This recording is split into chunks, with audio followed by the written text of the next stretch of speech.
A case that overtook COVID when it came to media attention. A case that has been going on for 2 months. A case that has seen the police, the CBI, the ED and the Narcotics Control Bureau, NCB, fishing for clues. The death of actor Sushant Singh let out a can of worms that the film industry did not want exposed. The drug connection, the film industry's worst kept secret.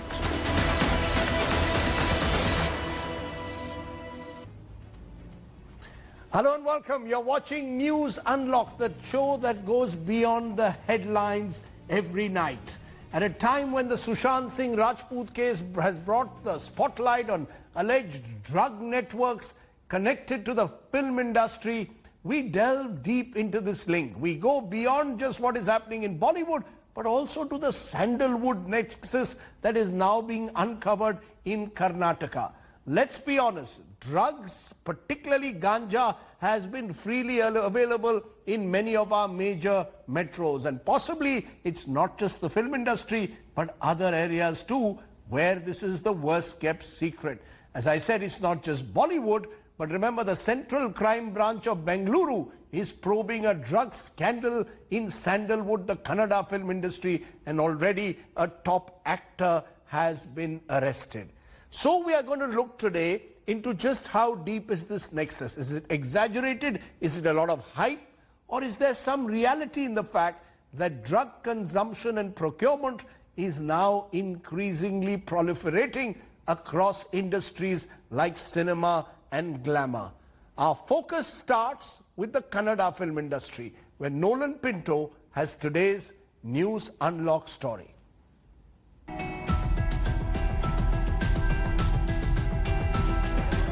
A drug scandal has hit another part of the Indian film industry, leading to a furor in Karnataka. The so-called sandalwood drug racket, involving film celebrities like actor Ragini Dwivedi and businessmen, has rattled the Kannada film industry. So far, 6 people have been arrested over the drug links. Besides Ragini, her friend Ravi Shankar, a clerk in Jayanagar RTO office, a real estate businessman Rahul Shetty, a party organizer Viren Khanna, and an African national who's also accused of supplying drugs to other celebrities have all been arrested. Well, the police have now nabbed another accused in the case, Niaz, who hails from Kerala but has been living in Bengaluru for the past 5 years. Now, there are still others at large, such as former Minister Jivraj Alwar's son, Aditya Alwar. Being a journalist, and I have my sources and a lot of reporters of mine, in fact, did a lot of work behind it. And they were, in fact, a few people who have even witnessed this and gone and to these parties and collected a lot of information regarding this.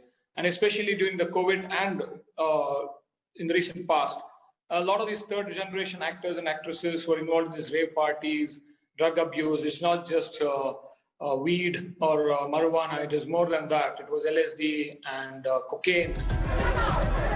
Actor Ragini Dwivedi was arrested on Friday after a 7-hour grilling by Bengaluru Crime Branch. Today she was presented before the court through video conference, and her police custody has been extended by 5 more days. CCB or Bangalore City Police was developing some leads for last 1 month. And as a part of that exercise, last month we recovered around 204 kg of ganja. And during this exercise, it was revealed that one government official was participating in parties, and he was also, all these parties were high-end parties. The case exploded after arrest of several drug peddlers in Bengaluru on 26th of August. It was then that the Narcotics Control Bureau came to know that these peddlers were connected to businessmen, actors and musicians from the Kannada film industry. Meanwhile, on the sidelines of the main case, the ruling and opposition parties in Karnataka have begun trading charges and accusations, linking the accused to having received political patronage.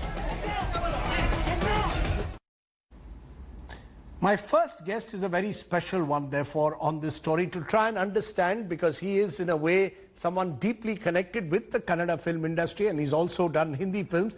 Prakash Belawadi is joining me. Appreciate your joining us, Prakash. Thank you so much for joining us on the show today. Filmmaker and journalist Indrajit Lankesh has said a few days ago, Prakash, that the drug network in Sandalwood is far and wide. Many young actors and actresses organize rave parties. I've heard many stories. I know of many such incidents. Do you concur that the drug network in the Kannada film industry is far and wide? I am shocked to hear that, to be frank with you.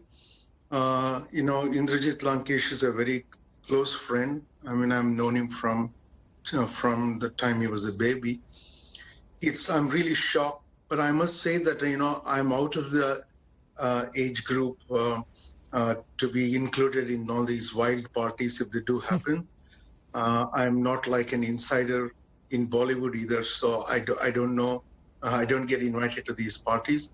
I'm really shocked if there is such a deep and wide network in the Kannada film industry. I know Ragini quite well, and I'll be really surprised if there is any substance to the case, involving her.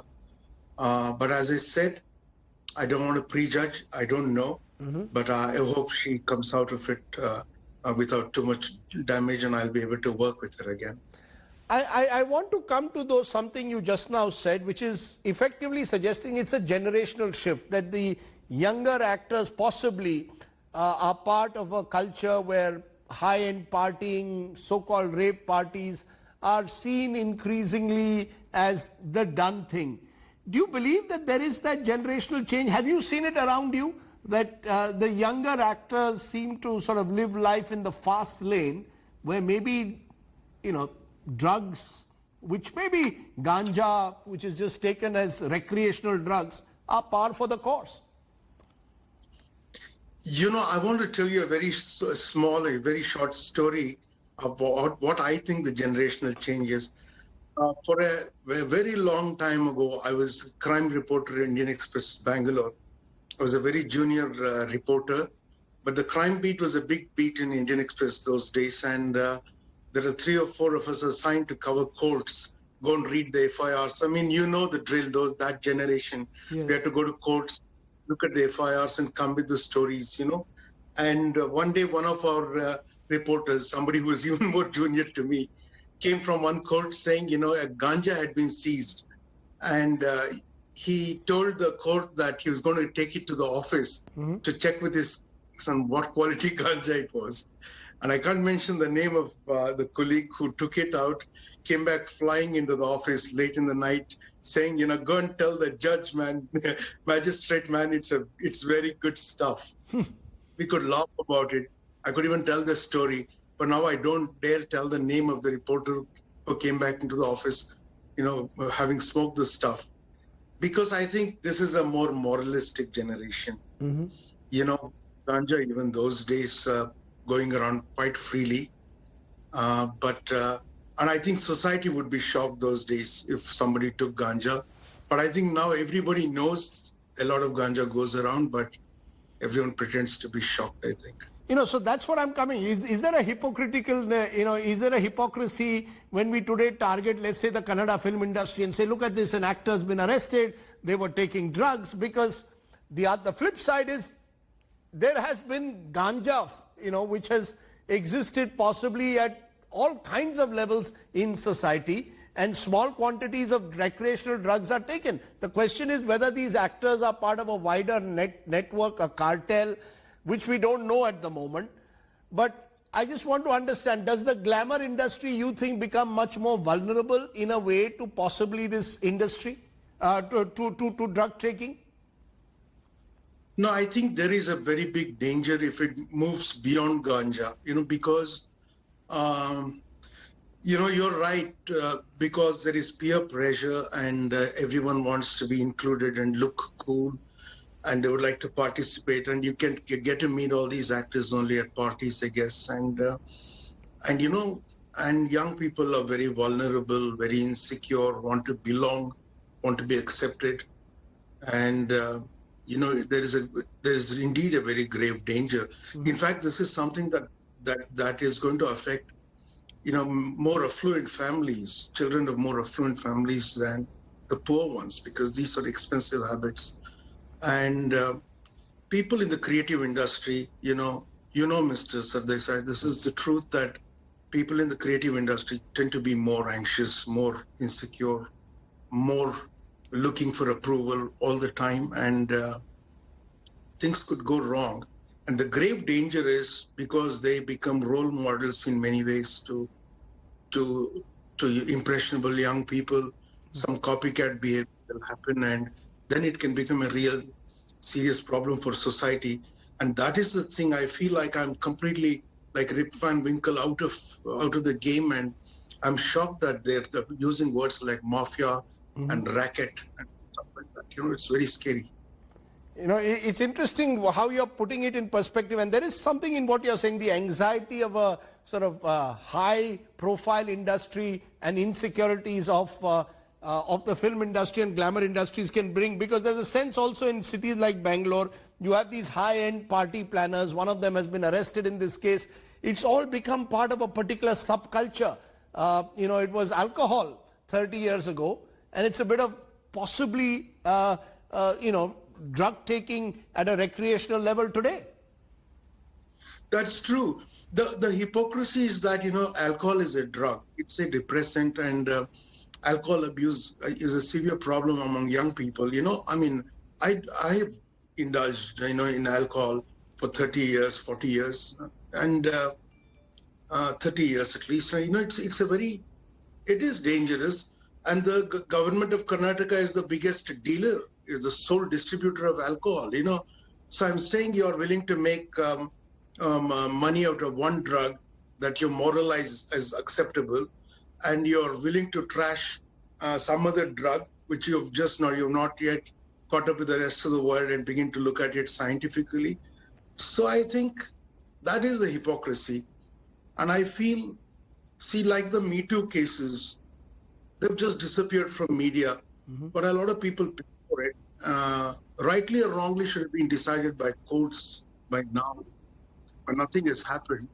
It was media that tried and media that punished them. It was the pressure of publicity that got all these people punished. And I have a feeling that this is the same kind of media trial that's happening now. I'm not accusing everybody of it, but it is happening. See, the thing is that it is very hard to prove complicity, in drug cases. I saw in your previous show today that, you said that that Mumbai actress, the girl, was saying that she wasn't taking drugs, but she was supplying it to her boyfriend.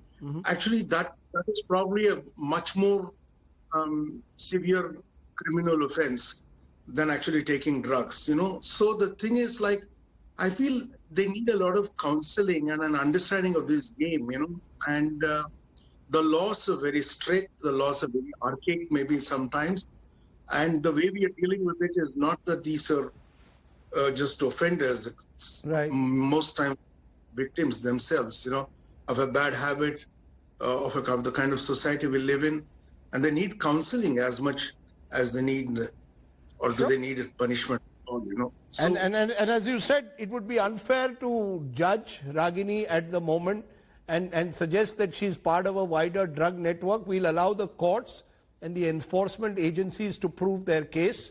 But I think you've given us a context, Prakash, to what's been happening in the last few days in the sandalwood industry. And thank you so much, therefore, for coming and speaking so openly and candidly about this issue. It's not an easy issue to speak about, even for those in the film industry. Now, let's turn, of course, from the sandalwood to Bollywood, because after Sushant Singh Rajput's death and the subsequent probe, the focus, which began with nepotism, has shifted to drug abuse. That's the trajectory that this case has taken. Over the years, several actors, though, have been embroiled in controversies over drugs. Take a look.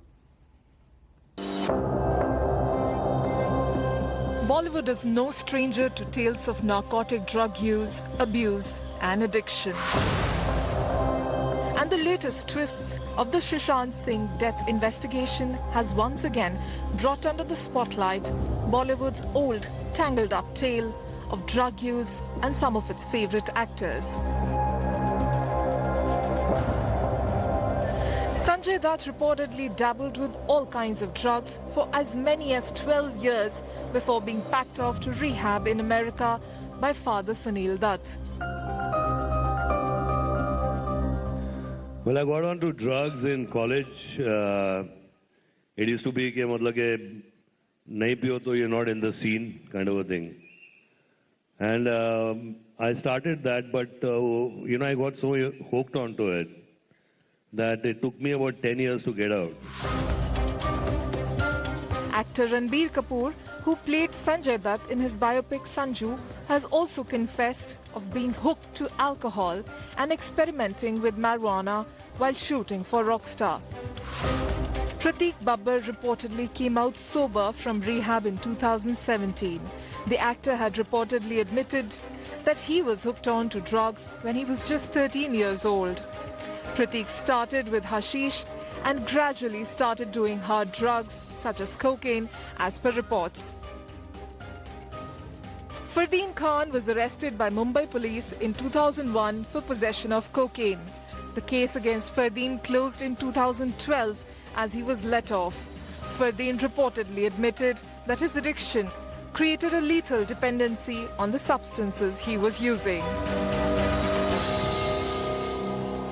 In July 2019, Bollywood's high and mighty came under the scanner when Punjab MLA Manjinder Singh Sirsa shared a video of Karan Johar's party and claimed that drugs were used in the party.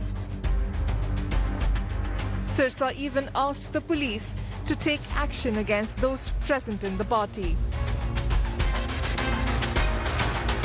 अगली बार फिर कोई देखेगा कि अरे यार चाहे वो इसलिए हो कि मैं पूरी रात शूटिंग कर रहा था और अगले दिन थका होऊंगा, दिल भी लगा रही है लुकिंग ड्रंक, टेस्ट दो या जवाब दो या जस्टिफिकेशन दो, then you like कि then I thought कि it's not the right way of going. It'll be as impulsive a reaction as the reaction of the accusation. It's ridiculous, and I've said that the next time there are people who make these allegations, baseless allegations and accusations, we will deal with that very strictly and on legal grounds if need be, because this will not be tolerated again.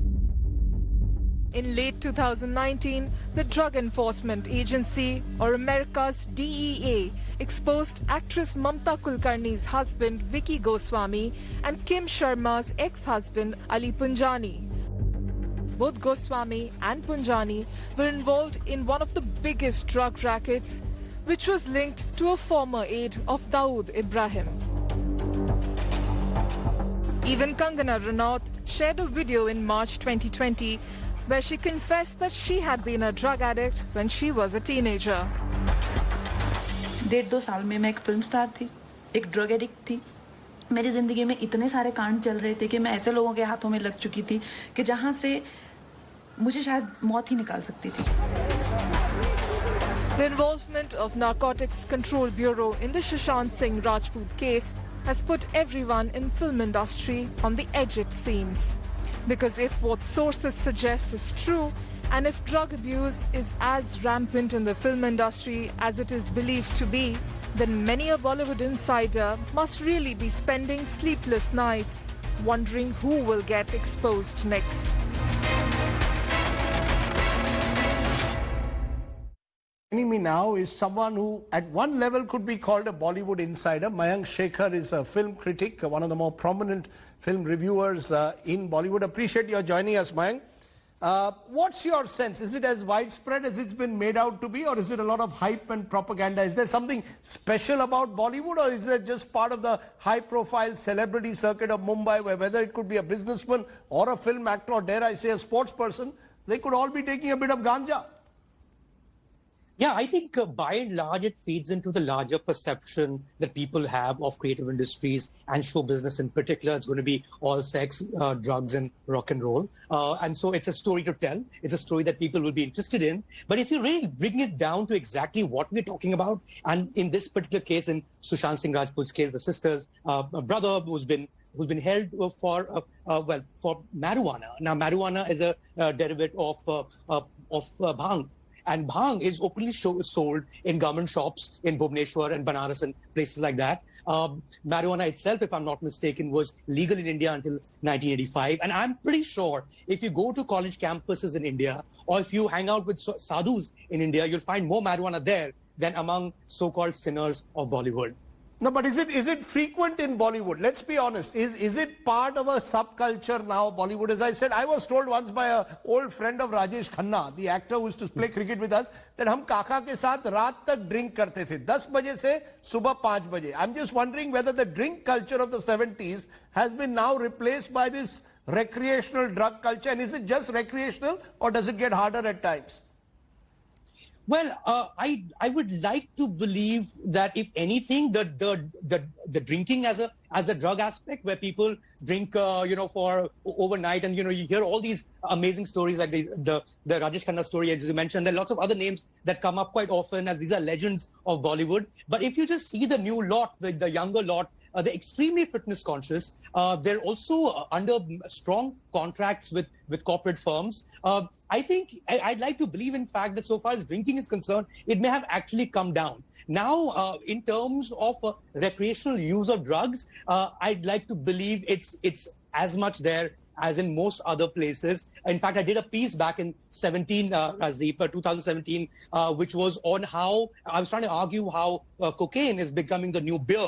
And how it maybe because the prices have come down hugely, or it's just become an acceptable thing to do in living rooms. And I wrote that piece based not on Bollywood, but having spent some time in Delhi. And I found the middle class homes, or the upper middle class homes in Delhi, would be rather accepting to cocaine, which was something that we always associated with the rich and famous. So, I mean, I don't think Bollywood in terms of drug use, would be any higher than a similar strata of society across the board, whether it's bankers or various other professionals too. The question though is, and Prakash Belwadi made this point, that maybe because the film industry is so high, the stakes are so high, there's so much of anxiety, so much of insecurity. Does that lead to actors who at very young ages get, suddenly caught up in the celebrity circuit to become more vulnerable? Have you felt that they are increasingly vulnerable, and they perhaps use recreational drugs as possibly a way to handle the high pressure, highly insecure world around them? It's possible. I would agree with Prakash on the front of there being huge insecurities, and perhaps you want to keep certain company, and therefore you also consume the same drugs that is playing out at a party or something to that extent. But also, I think it's also important, and it's important for people from the outside to see it this way, that at the end of the day, it's a deeply competitive industry, and to paint it as a place where everyone is nashe mein choor, it just sounds fun to believe, but it cannot be the truth, because it's very hard to survive if you're a substance abuser. If you're someone who's always on drugs, it will be very hard for you to stick around in this game for long, because the essential job is of creation, and you have to create constantly in order to stick around in this field. So it's a harder one, and I think substance abuse will make it even harder for people if they're into it. Let's leave it there. Mayank, you've given us a sense of perhaps what is the underbelly, one of the worst kept secrets of Bollywood, and perhaps of high society in general, or society increasingly, even some elements of so-called middle class society. It's time that we confronted the real world. It could be in college campuses, it could be in Bollywood as well. Maybe it's time to legalize marijuana, but that's another debate for another day. For now, we will focus on drug consumption and drug procurement, and how wide it is in Bollywood, Sandalwood and beyond. Thanks for watching. This was the News Unlocked.